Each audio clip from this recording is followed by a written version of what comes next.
Hello, we will be having a discussion on Victoria 2 and Victoria 3, focusing on the merits and downfalls of both games. I believe this video may be helpful in the ongoing debate regarding the two games. It's been over 2 years since Victoria 3 was released and the discord that ensued, but as development on Victoria 3 continues, I think this remains a relevant argument. I will be joined by my friend who has appeared in all of my EU4 videos, representing the side of Victoria 3, while I will be representing Victoria 2, as that reflects our personal preferences within the Victoria series. Unfortunately, no one will be representing the original Victoria. I would like to just say we're looking at the individual games based upon the times, the context they were in. Like Victoria 2, that's like 2011 to like 2019, which was like the last HPM update. And we're looking at Victoria 3 as in now because it's still going on, it's continuing. Thank God. Obviously, there's a wealth of points that I can bring to the table here, considering Vic 3 in itself and all of its features. Obviously, I should probably go for a controversial one first to really stimulate myself, you, and the viewers watching us. I'll go for simply the graphics. Just it's better. Like, obviously, it's ahead of time wise and such, but it's just better. And you got to admit, going from one game to the other, it feels like you're going back more than a decade. I would disagree with the fact that you're going back more than a decade, but I do agree that the graphics are better. My computer can't run them, but it's I that's can. fine. Well, I guess there's a point as like Victoria 2 is much easier to run on like worse devices, so it's a lot more accessible, if you understand me. I'm gonna put out the point that Victoria 3 in itself is not based upon skill. It is based upon It is. game knowledge. It is based upon game knowledge. You're right, because I have no skill, but I've got a lot of game knowledge. You don't need skill to be good at the economy. You just need to know how it runs. Which takes skill. Which takes skill. You don't need to be good at warfare because there is no warfare. We'll get to that. Whereas Victoria 2, Takes skill. it is essentially just skill. And a bit of game knowledge. There is a fair amount of game knowledge, but you need game knowledge in every Paradox game. But in Victoria 2, there's skill. Sure, managing your industry, that is game knowledge, and technology, that's kind of game knowledge, but I feel like it's better, so it gets a pass. And just like being able to move your units around the map, and like doing the war yourself, like micromanaging everything, that is skill. I managed to go into the game. Obviously, I didn't. I'm talking about Vic 2 here. We won't talk about my first playthrough, but we'll talk about the second one I did shortly after by myself. The only knowledge I had was my game knowledge from Vic 3, and I managed to conquer all of South America. I didn't touch my industry once, and it went seemingly fine. I did next to no micromanagement, and assumingly, as you tell me, I have no skill, I did alright. With your point about not touching your industry, I would like to say that in Victoria 2, you don't need to use the systems presented to you. The game is as complicated as you make it. Victoria 3, you need to be touching everything in order to play the game. You just don't need to do that in Victoria 2. I want to reiterate there's nothing wrong with touching everything, but always ask. I think it makes the game more confusing, more cluttered. And if you're forcing the player to have to do that to be No, able no, to no, no, like no. They're succeed, forcing the player to actually just play the game instead of, oh, right, you could stimulate your economy, but if you don't want to, we'll do that for you. Like, you could manage your armies, but if you don't want to, we'll do it for you.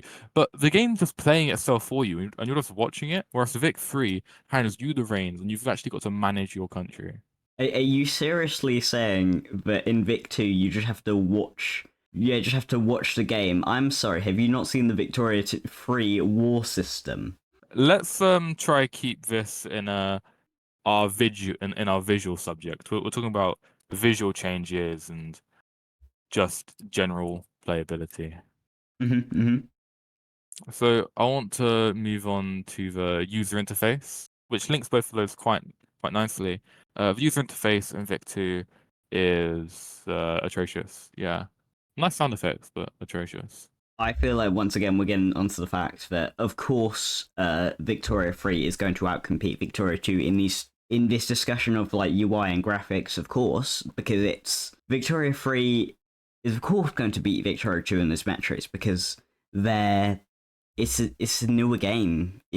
And Paradox has a system that they've done since they brought in the UI from CK3. They're not even being original with it, but you know. Yeah, because the UI in CK3 is pretty good. Like, if you've got a working, yeah, like not as good as EU4. It's just like adds a bit of depth, but it's simple to use. I've got. I want to quote myself here.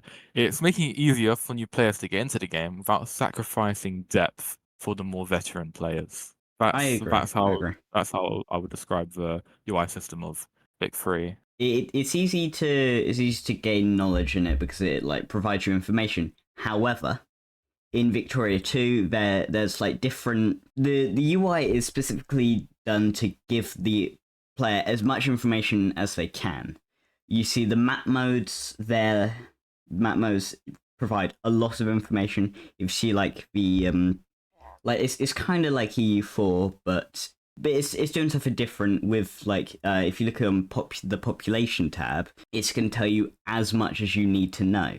And Victoria 3, it feels like everything is separate when it should really be in the same tab, if you understand me. Like I'd have to click like quite a few different places in order to be like to build buildings, construction sectors, armies, all that stuff.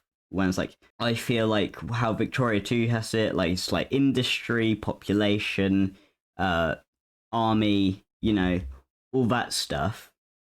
Well, but like to counter that, it takes longer and you have to go through more stuff. It's because you don't have to manage where you put your army. So instead of spending that time doing that, you spend it clicking through sub menus. There's barely an army system in Victoria 3. We'll get to that. To add to your argument, on your side actually, the learning curve in Vic 3 I feel is a lot higher Mhm. than Vic 2. I got hold of Vic 2 pretty easily. I got to say, like, I understood some basic concepts built on that. But Vic 3 really took some playing to actually understand how to actually play the game, actually. Mhm. Like, Mhm. it's more complex and definitely harder to master. I feel like Victoria 2 has more depth. If I'm going back to a point that I made earlier, where it's like you can enjoy as much of the game in Victoria 2 as possible, as you want to. Like the game does not force you to do it, You can meaning play that at your leisure. yeah, you play as your leisure, and it gives as much depth as you want to. Like the economy, the economic system in Victoria 2. Sure, it's a bit more confusing than Victoria 3 system because Victoria 3 system is just make buildings get money somehow. Um, You don't understand it, and I I will. don't understand either of them. I don't understand either economic systems. Like Victoria 2 is like actual Yeah, economic theory though, and Victoria 3 is like, oh, make buildings, money go up. I think Vic 2, I think I don't understand it because I've never had to. I've never had to go out there and try to understand it because it does it all for you. So I've never had to, oh, what the fuck does this go to and what does this go to? Because it just does it for me. It's like, and if I probably spent the time learning and understanding it, I wouldn't do any better. I would strongly disagree. Like a good industry can like fuel your armies. It can do all that stuff. It can make you rich. Yeah, but I managed to do all of that without even touching it. I looked at it once. It wasn't failing, and then I called it a day. Yeah, I feel like Victoria Two's economic system may be a little more confusing to the average player, but Victoria 3's system isn't fun because you're just sat It's on the fun. menu I loved it. you're I loved sat it. on the menu the entire time. Victoria Three's economic system allows small countries to become rising economic powers. And how does Victoria 2 not allow that? It's just harder. I will agree, but I feel like that's only because Victoria 2 there's like an actual level of diplomacy, whereas Victoria 3 struggles in this regard. Of course, it's doing much better with like the Spheres of Influence DLC, which it's alright. It's just not the It should have Spheres been of base game. Influence in It Victoria should have 2. been base Oh, game. absolutely. It should have been base game. Absolutely, from the get go. You understand like the spheres system in Victoria Yeah, 2. Like, I yeah. mean, they're not the same two systems, I would like to mention. Literally completely different things. Called the same thing, different things. And which could be related to Victoria 2 and 3 as a whole. Called the same thing, two completely different things. Yeah, it's not a faithful sequel. Yeah, There's no love for Victoria 2 implanted in Victoria 3.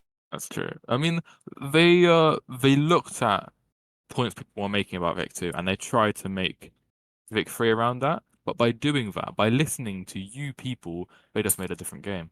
I don't know if that's actually how it works. Anyway, so getting back to like the spheres of influence, it's more gamey. It's more mechanical. Like in the spheres of influence, it's in Victoria 2 is how it should be. It's about diplomatics. It's about your diplomacy. Sure, you can do it to like do formables, such as like Germany, Yugoslavia, all that. Italy, of course. But in Victoria 3, sure, there's a bit more options with it, but I feel like that makes it more gamey, where you can invite people to your power blocks and subjugate them, which should just not be how it works. Can you express what you mean by gamey? Mechanical, in a sense. I mean, Gameplay mechanics. yeah, it's gameplay mechanics where I feel like it should just be a diplomacy thing. And the spheres do affect the diplomacy in game, at least in Victoria 2, and I just feel like it does a poor job of trying to emulate that in Victoria 3. I feel like that would be fine if that came out on launch, but it didn't, and so I feel like I could be slightly annoyed about that. Yeah. I think you're annoyed is because you paid for something which you thought you were getting, but you got something else instead. It's alright if you look at it not as spheres of influence, but as a gameplay mechanic. But maybe they should have added the spheres of influence, which was in Vic 2 as a DLC to Vic 3. Because honestly, the Vic 3 diplomatic system does need enhancement, just like that, and enhancement in general. Yeah, I feel like for Victoria 3 to like become a better game, all of the systems needs to be worked on, I feel. No, I think the economic system manages. I think it's okay. You do realize that was the entire point of the game, was to be an economic simulator game, and it just because it's in the Victoria franchise, it had to like slap on the diplomacy, it had to slap on the map and the war, and it did a poor job of doing that because it was a secondary concern. It Which was I felt like based it should be. around an economic simulator game. Which Vic 2 didn't have. Its economic system severely lacking. Severely lacking. I think it focused too much on the other stuff compared to its economic system. All right, so let's move on to reforms. Now, I love the Victoria 2 reform system, and it's in like the making of this video that I realized how much I love it. Reforms in real life progress slowly, and that's modeled in the game.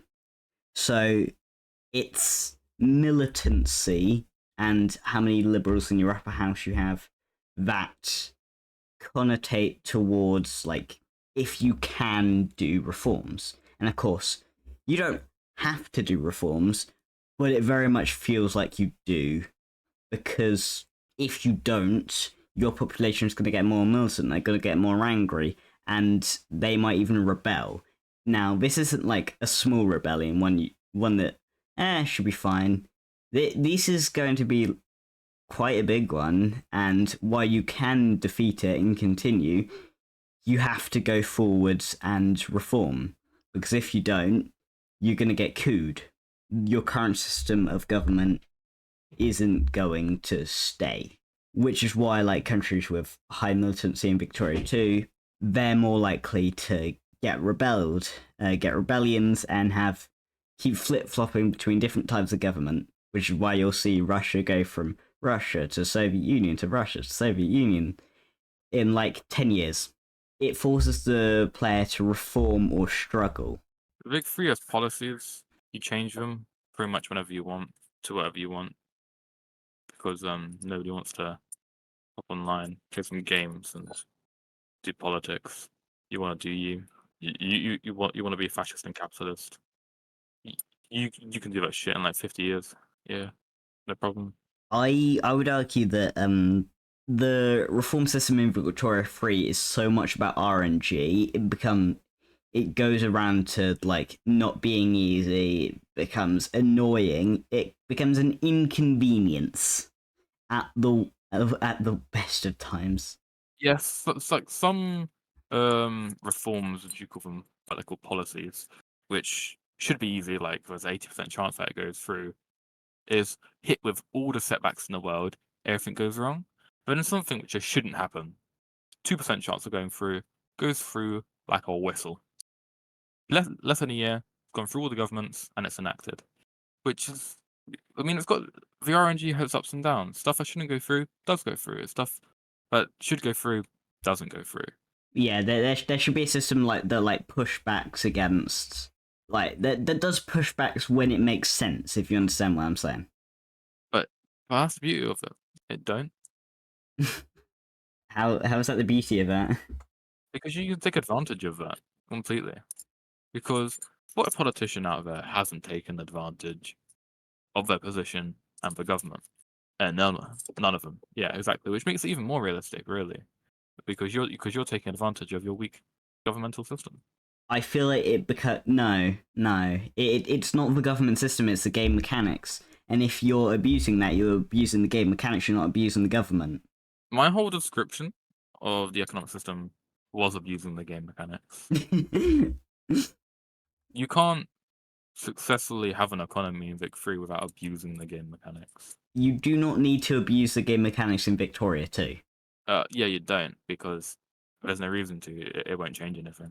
I highly disagree. You've never fought a war against China or Britain, then, where you can just absolutely abuse the mechanics and just like kill so many of them by like trapping their army in like straits and stuff.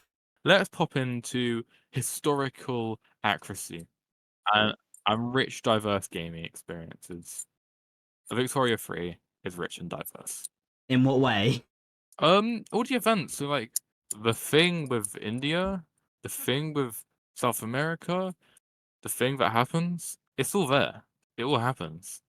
I understand what you mean, but there's less. I'd argue there's less historicity in Victoria 3. Because actually, there isn't much in either, because a lot of stuff happens that isn't historical. But I feel like that is just the nature of both the games. I feel like that's two very comparable things to each of them, where they, even without player input, the game can become like ahistorical. Like you're just chilling, having a game in like, I don't know, Venezuela, and then you see, oh, Germany's conquered half of Europe. Yeah, that happened, mate. Forming nations in Victoria 3 is not satisfying. I have formed many a nation in Victoria 3. It's just not satisfying. In Victoria 2, you that's pretty evident. In Victoria 2, you click a button and everything changes and it feels great. It's so satisfying, it's so amazing. And then in Victoria 3, it's like you have to find a specific menu for this, which I don't like. I feel like it should be integrated within the decision system. I didn't find that menu to like the game. He doesn't even know what it is. All right, you spend like so much time trying to get the formable nation of Victoria 3, and then when you finally do, you click a button, and it doesn't. It feels unsatisfying. It feels like Victoria 2, the graphics change, or I mean the GFX changes, like your flag changes, the map color changes. I know all that stuff happens in Victoria 3, but because it's not a paper map, it doesn't feel as clear, it doesn't feel as sharp, it doesn't feel satisfying.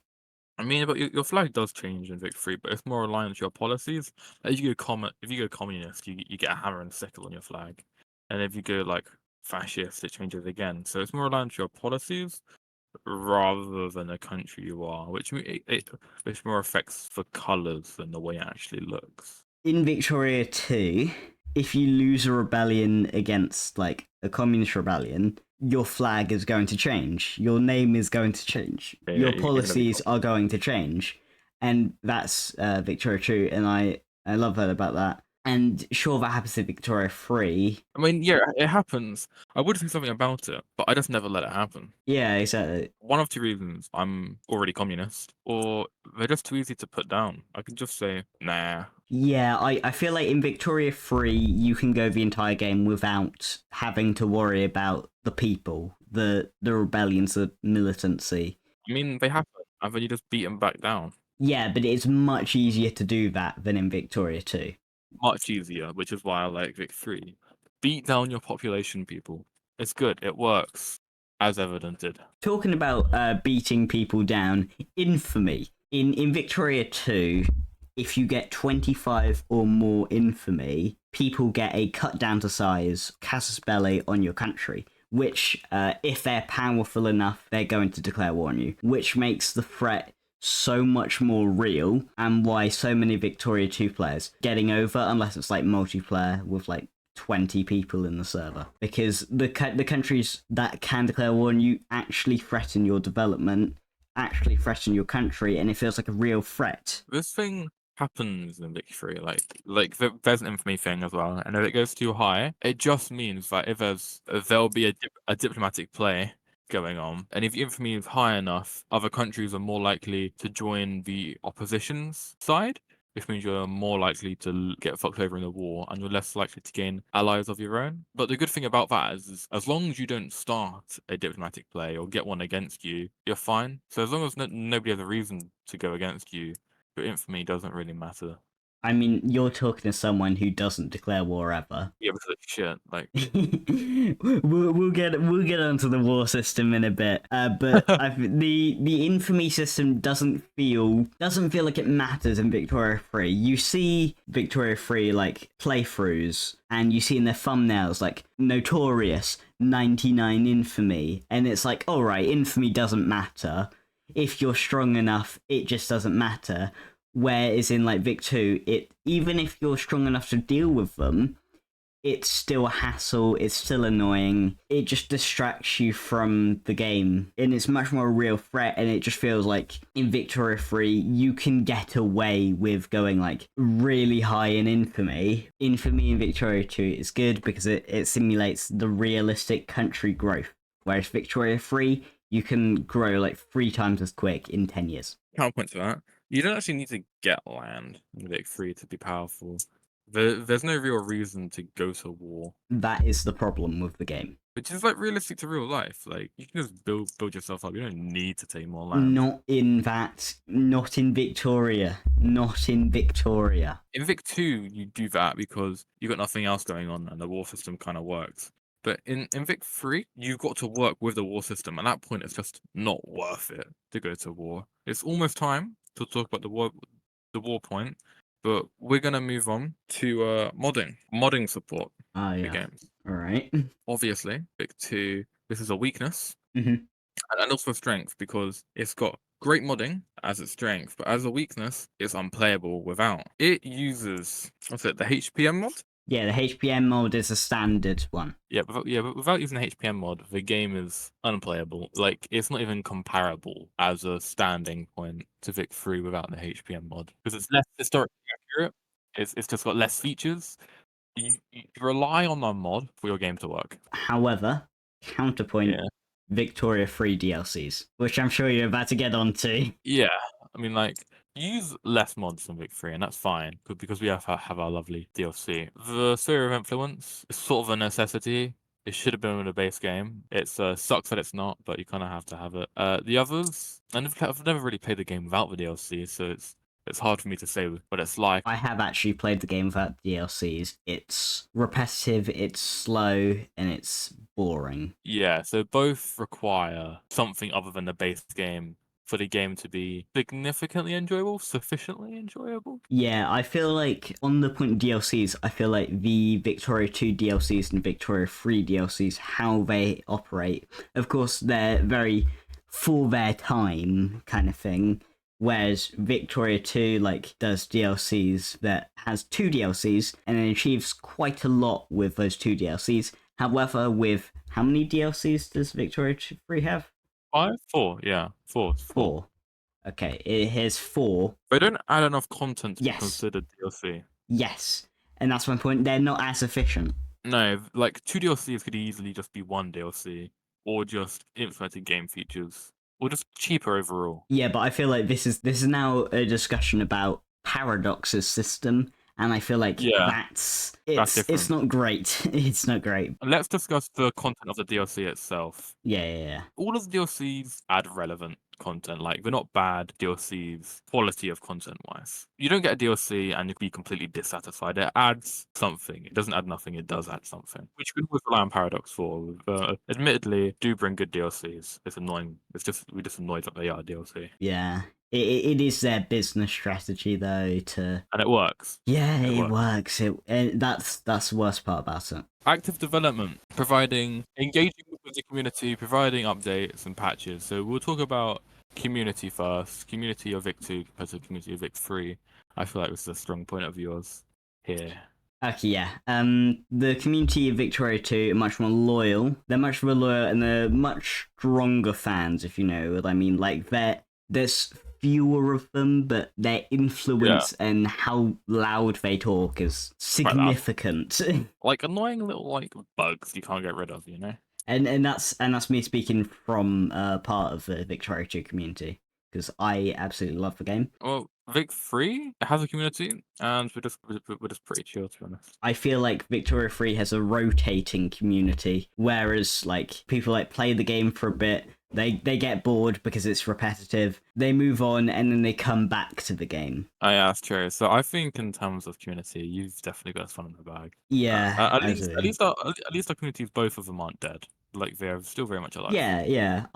I'm glad that even though Victoria 2 isn't in active development because Oh, what the of fuck? course it stopped in what was it like 2013? Not even that probably. And there's still players on it is a wonderful thing, especially when there's a sequel to the game. The players of Victoria 2 thought, nah, this isn't for me, and they continue to play Victoria 2, and I feel like that's another thing. Victoria 3's player base does not include many Victoria 2 players. It doesn't, because it's a different game. They went in expecting something, and it wasn't what they expected, and they got angry. I mean, to be fair, it wasn't what they wanted. I feel like when a sequel is a sequel, it needs to be faithful. That representation of the previous game, it wasn't. And I feel like the player base for Victoria 3, you'll see it in YouTube, they're more like EU4 Hoi4 CK3 creators because that's more comparable to Victoria 3 than Victoria 2. Let's move on to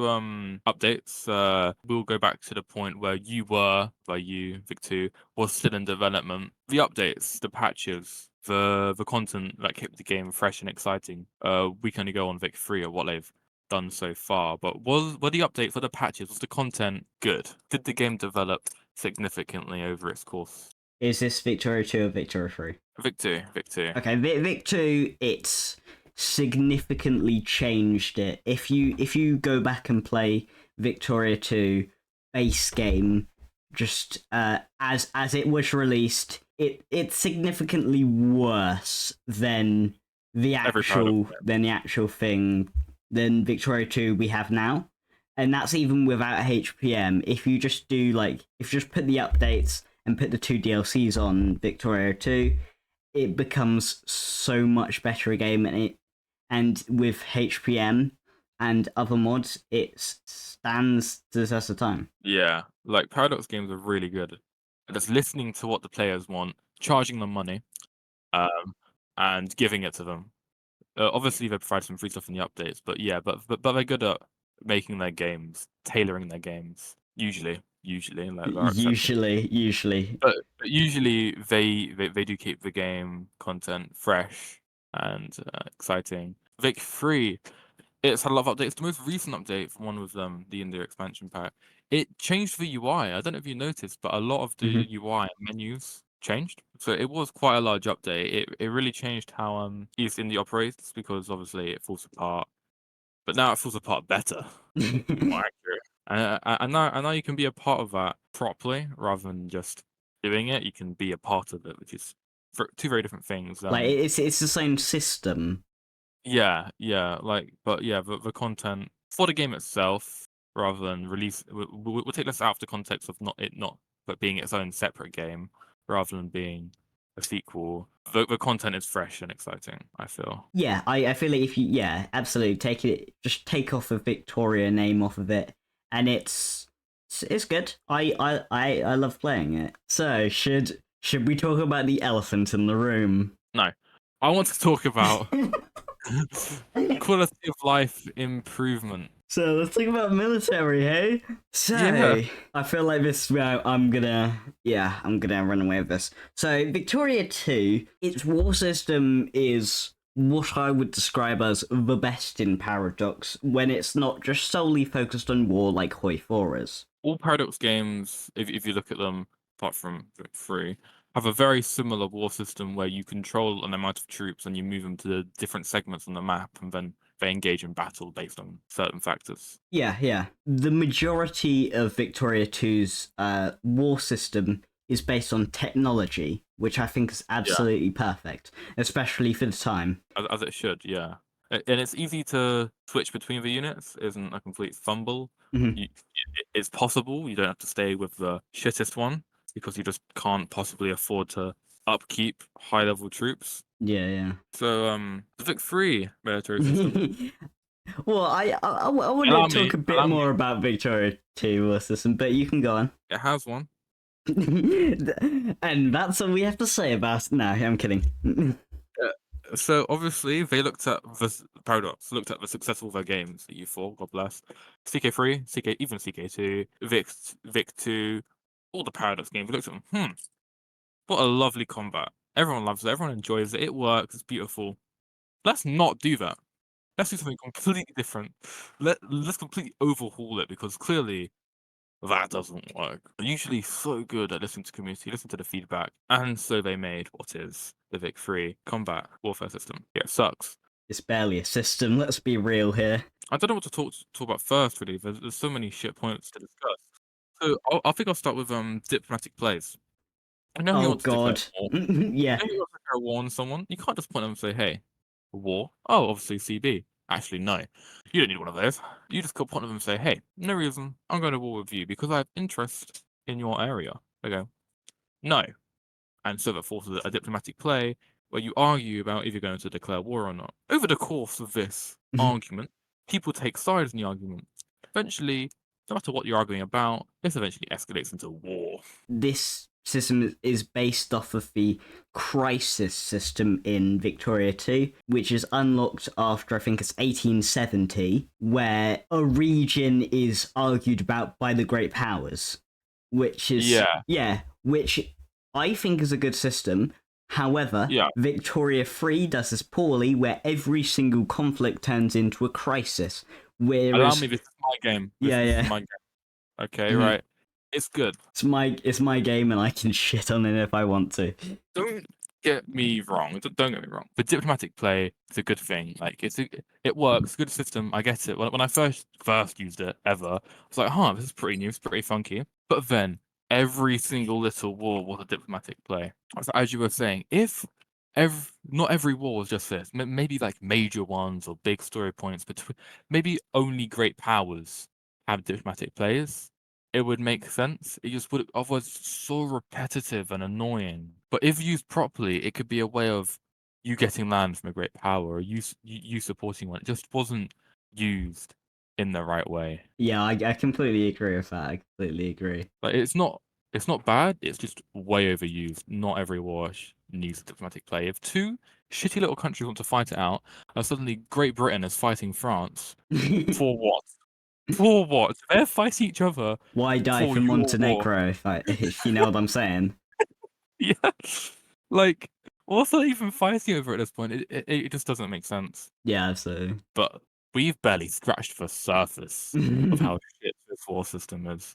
Remember, we've only just discovered starting the war. We haven't even discussed war itself. Yeah, they fail at the first hurdle. Yeah, so obviously you There's don't a need a downward CB. spiral from here. You don't need a CB to start a war. You just need a sort of interest in the like a general sort of interest in the area. That just makes it all right to declare war, I suppose. Unlike every other game, and unlike life. And then it's your troops. It's they've got funky words for it. I'm just gonna call them units. Armies. You have one. Sometimes you have two. If you've got three, why have you got three? Like at that point, like what am I even saying? Like other games, you can easily have three, but in this one, why can't you have three? Because you can't fucking afford it. Your entire economy, I'm telling you, goes to your army. Every single penny you earn is just so you can upkeep your army. They're the biggest, only expense that you're paying for. They're so expensive. Like, there's no point even doing technology at this point because you're researching all this new shit to do. But don't do it. That just adds to the price. Every technology you get, boom, more money, more money. And you thought, oh, I'll be so smart. I'll do what happened in Vic 2. I'll just go down the tech tree. I'll outsmart all of them. But before you know it, you're paying thousands, thousands for what? Like two troops, two of your best tech troops. You can't afford that shit because you've also got to build the supplies for this troop as well as pay for them and other stuff. If you do the tech, you don't have to do war. You mainly use the weakest troops in Vic 3 because you can't afford to use the best shit. You just can't afford it. The great powers, why are they always in debt? Because they're always using lots of high tier troops. The conscription unit, the conscription mechanic. What the fuck? I'm here trying to explain the war system, but I'm struggling because at the minute I'm just explaining the war system because every part of it is shit. You've got to play the game to understand how every point of it just doesn't work. It's the complete opposite of every single other game. It's shit. The only good thing that came out of it is the diplomatic play. Maybe if used better, it could have been good.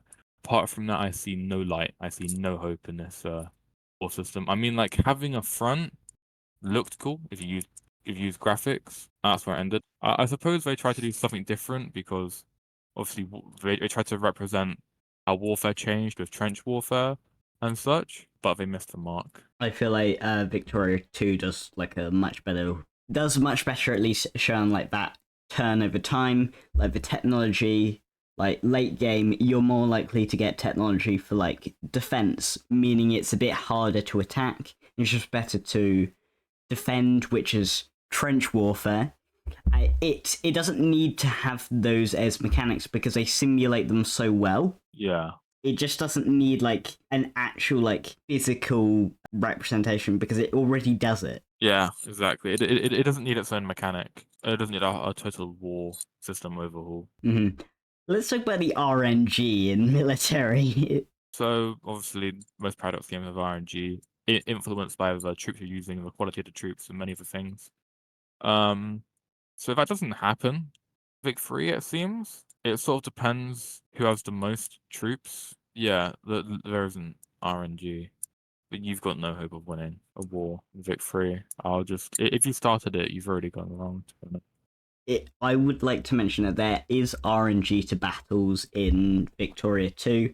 However, it's less reliant on the RNG. Like Victoria 3, that's the entire war system, and like The entire war system. whichever, yeah, the entire game is like not even the military, it's just all of it's based on RNG, which is just apart from like the economic thing. But you know, a battle can be decided by simply what roles the generals get. And that can happen in Victoria too, but only when the technology gap is not that big. This is why I never expand in Vic 3, because thankfully, you don't actually need to win the game. Yeah, yeah. I became the number one great power with 2 provinces on an island. You should need to actually expand your like diplomatic influence, but diplomatic influence doesn't mean anything in Victoria 3. Not really, no. Now, where it absolutely does in Victoria 2, and I think they model it so well, and I think the diplomacy is, while it could be done better, I feel like if there was Victoria 4, it could do it even better. To top it off, they're two different games, and judging them against one another isn't fair because there's no other game like Vic 3, thankfully, to not replicate its war system. But I wish its economic system, or I hope it will be implemented more in the future and refined. So it's just unfair to compare them against each other because there's no other game like Vic 3, because Vic 2 is the closest we got, but they are technically incomparable. So for this video, we have concluded that incomparable. You can't compare them. It took us. After comparing them for about an hour, we're going to say that they're not comparable. Yep, that's our closing statement. In conclusion, I feel like Victoria 2 is better because it's more fun, its systems are more engaging, and I just like it. And what's your takeaway? Vic 3 is better because it's not Vic 2. Put anything in the comments if you feel like we missed, and maybe we'll come back to this at another time.